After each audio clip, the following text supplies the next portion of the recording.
vibeBooks presents Anne of Green Gables, Chapter 24.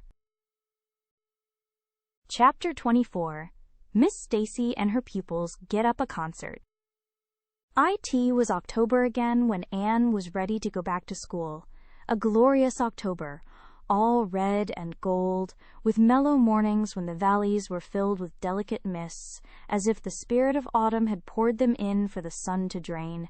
Amethyst, pearl, silver, rose, and smoke blue.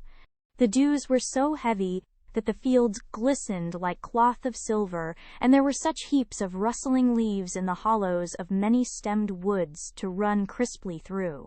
The birch path was a canopy of yellow, and the ferns were sere and brown all along it. There was a tang in the very air that inspired the hearts of small maidens tripping, unlike snails, swiftly and willingly to school. And it was jolly to be back again at the little brown desk beside Diana, with Ruby Gillis nodding across the aisle and Carrie Sloane sending up notes and Julia Bell passing a chew of gum down from the back seat. Anne drew a long breath of happiness as she sharpened her pencil and arranged her picture cards in her desk. Life was certainly very interesting. In the new teacher, she found another true and helpful friend. Miss Stacy was a bright, sympathetic young woman, with the happy gift of winning and holding the affections of her pupils and bringing out the best that was in them mentally and morally. Anne expanded like a flower under this wholesome influence, and carried home to the admiring Matthew and the critical Marilla glowing accounts of schoolwork and aims. "I love Miss Stacy with my whole heart, Marilla. She is so ladylike, and she has such a sweet voice. When she pronounces my name, I feel instinctively that she's spelling it with an E. We had recitations this afternoon. I just wish you could have been there to hear me recite Mary, Queen of Scots. I just put my whole soul into it. Ruby Gillis told me coming home that the way I said the line, 'Now for my father's arm,' she said, 'my woman's heart farewell,' just made her blood run cold." "Well now, you might recite it for me some of these days out in the barn," suggested Matthew. "Of course I will," said Anne meditatively. "But I won't be able to do it so well, I know. It won't be so exciting as it is when you have a whole schoolful before you hanging breathlessly on your words. I know I won't be able to make your blood run cold." "Mrs. Lynde says it made her blood run cold to see the boys climbing to the very tops of those big trees on Bell's Hill after crow's nests last Friday," said Marilla. "I wonder at Miss Stacy for encouraging it." "But we wanted a crow's nest for nature study," explained Anne. "That was on our field afternoon. Field afternoons are splendid, Marilla. And Miss Stacy explains everything so beautifully. We have to write compositions on our field afternoons, and I write the best ones."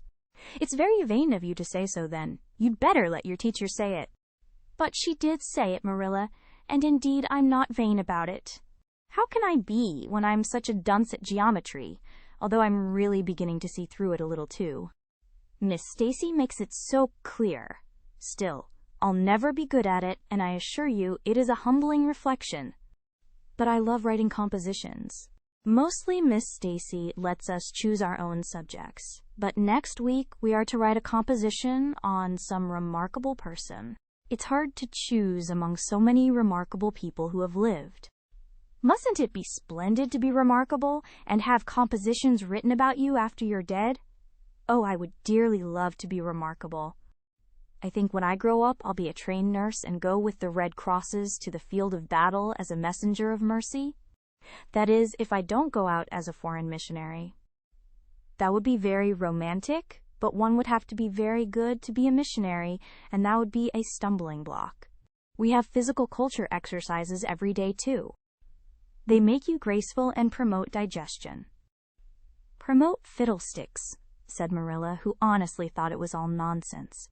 But all the field afternoons and recitation Fridays and physical culture contortions paled before a project which Miss Stacy brought forward in November. This was that the scholars of Avonlea School should get up a concert and hold it in the hall on Christmas night, for the laudable purpose of helping to pay for a schoolhouse flag. The pupils, one and all, taking graciously to this plan, the preparations for a program were begun at once.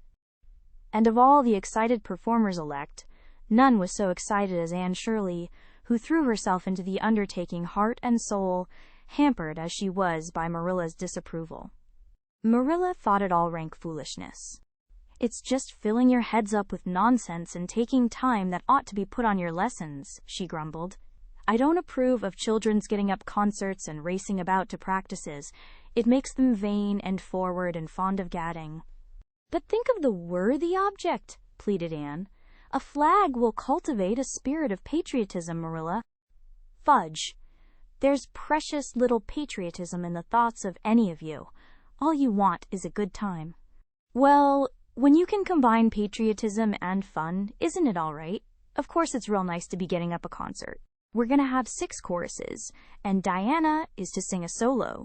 I'm in 2 dialogues, the Society for the Suppression of Gossip and the Fairy Queen. The boys are gonna have a dialogue too, and I'm to have 2 recitations, Marilla. I just tremble when I think of it, but it's a nice, thrilly kind of tremble. And we're to have a tableau at the last, Faith, Hope, and Charity. Diana and Ruby and I are to be in it, all draped in white with flowing hair. I'm to be Hope, with my hands clasped, so, and my eyes uplifted. I'm going to practice my recitations in the garret. Don't be alarmed if you hear me groaning. I have to groan heart-rendingly in one of them, and it's really hard to get up a good artistic groan, Marilla. Josie Pye is sulky because she didn't get the part she wanted in the dialogue. She wanted to be the Fairy Queen. That would have been ridiculous, for whoever heard of a Fairy Queen as fat as Josie? Fairy Queens must be slender. Jane Andrews is to be the queen, and I am to be one of her maids of honor. Josie says she thinks a red-haired fairy is just as ridiculous as a fat one, but I do not let myself mind what Josie says. I'm to have a wreath of white roses on my hair, and Ruby Gillis is going to lend me her slippers because I haven't any of my own. It's necessary for fairies to have slippers, you know. You couldn't imagine a fairy wearing boots, could you? Especially with copper toes? We are going to decorate the hall with creeping spruce and fir mottos, with pink tissue paper roses in them. And we are all to march in 2 by 2 after the audience is seated, while Emma White plays a march on the organ. Oh, Marilla, I know you are not so enthusiastic about it as I am, but don't you hope your little Anne will distinguish herself? All I hope is that you'll behave yourself. I'll be heartily glad when all this fuss is over and you'll be able to settle down. You are simply good for nothing just now, with your head stuffed full of dialogues and groans and tableaus. As for your tongue, it's a marvel it's not clean worn out." Anne sighed and betook herself to the backyard, over which a young new moon was shining through the leafless poplar boughs from an apple-green western sky, and where Matthew was splitting wood. Anne perched herself on a block and talked the concert over with him, sure of an appreciative and sympathetic listener in this instance at least. "Well now, I reckon it's going to be a pretty good concert. And I expect you'll do your part fine," he said, smiling down into her eager, vivacious little face. Anne smiled back at him. Those 2 were the best of friends, and Matthew thanked his stars many a time and oft that he had nothing to do with bringing her up.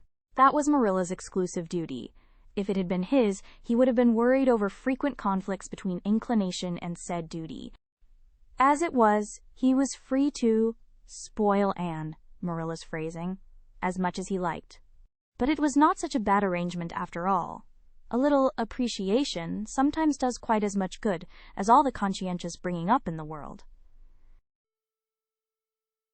Thank you for tuning in to vibeBooks. We hope you enjoyed this journey. Please consider liking, commenting, and subscribing to our channel. Check out our playlist or explore vibeBooks for more classic stories. Until next time, happy listening.